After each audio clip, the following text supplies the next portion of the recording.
Bienvenidos al curso de Contabilidad de Sociedades. Este es su video tutorial sobre el valor de las acciones. En este tutorial aprenderemos a cómo saber a qué nos referimos con el valor de las acciones y por qué es importante conocer sobre este tema.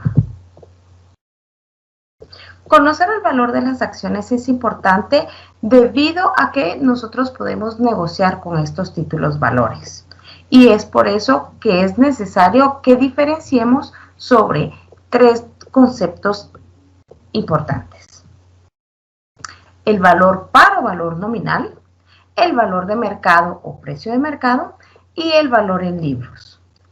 El valor par o valor nominal nos referimos a el valor que está establecido o fue determinado en la escritura de constitución.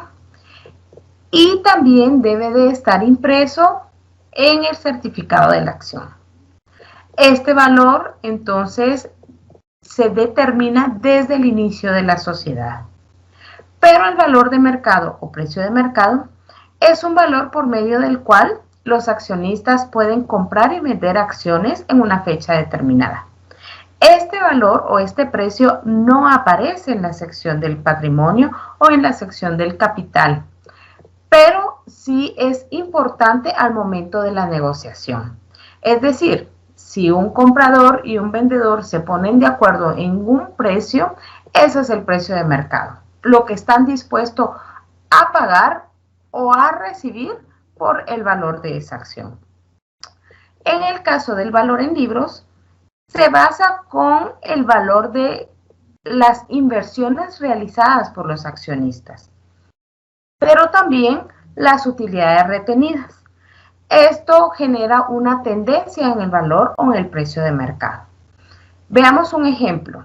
Si el valor en libros de una acción es de 1000 quetzales, el accionista que desea vender la acción y el nuevo accionista que desea comprarla pueden negociar un precio diferente, ya sea mayor a 1000 quetzales o menor a 1000 quetzales.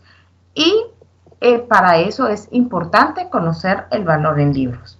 Estos tres conceptos se aplican a cualquiera de los dos tipos de acciones: acciones comunes u ordinarias y a las acciones preferentes. Si la sociedad tiene los dos tipos de acciones, las acciones comunes y las acciones preferentes, para determinar el valor en libros, primero debemos de conocer el patrimonio de los accionistas, como primer paso. Como segundo paso, debemos de determinar cuál es la cantidad de acciones en circulación de ambos tipos de acciones. Y por último, si existen acciones preferentes, debemos de identificar los derechos que éstas poseen. Estos derechos deben de estar incluidos en la escritura de constitución.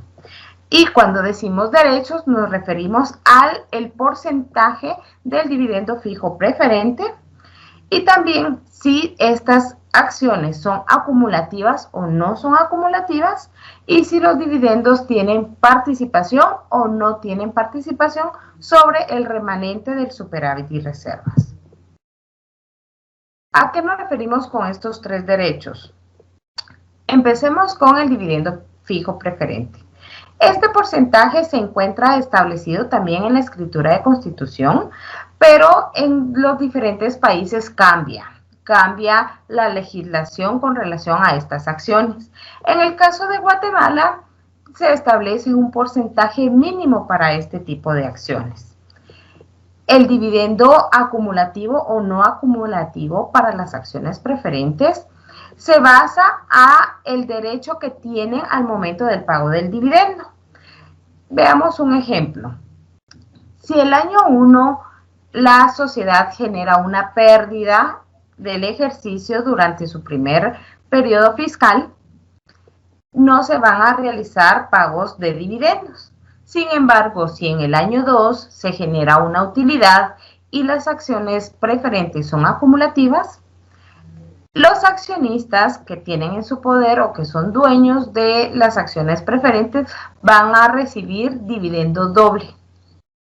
Esto se debe a que van a recibir el dividendo correspondiente al año 1 cuando se generó la pérdida y el dividendo del año 2 cuando ya se generó la utilidad y se hizo el pago del dividendo. Pero si las acciones preferentes no son acumulativas, se recibirá únicamente el dividendo correspondiente al año 2 y el del año 1 pues quedará perdido, ya no se generará dicho pago.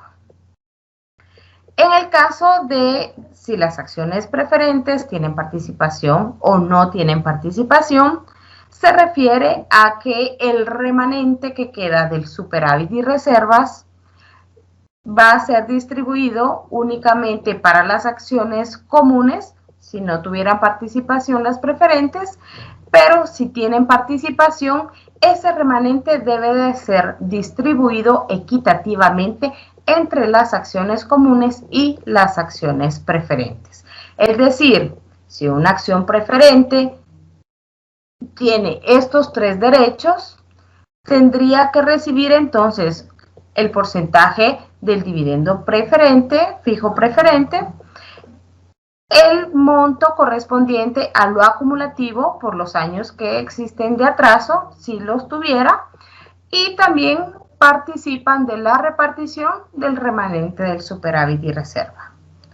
Si no tienen los últimos dos aspectos, las acciones preferentes siempre deben de contar con el dividendo fijo preferente.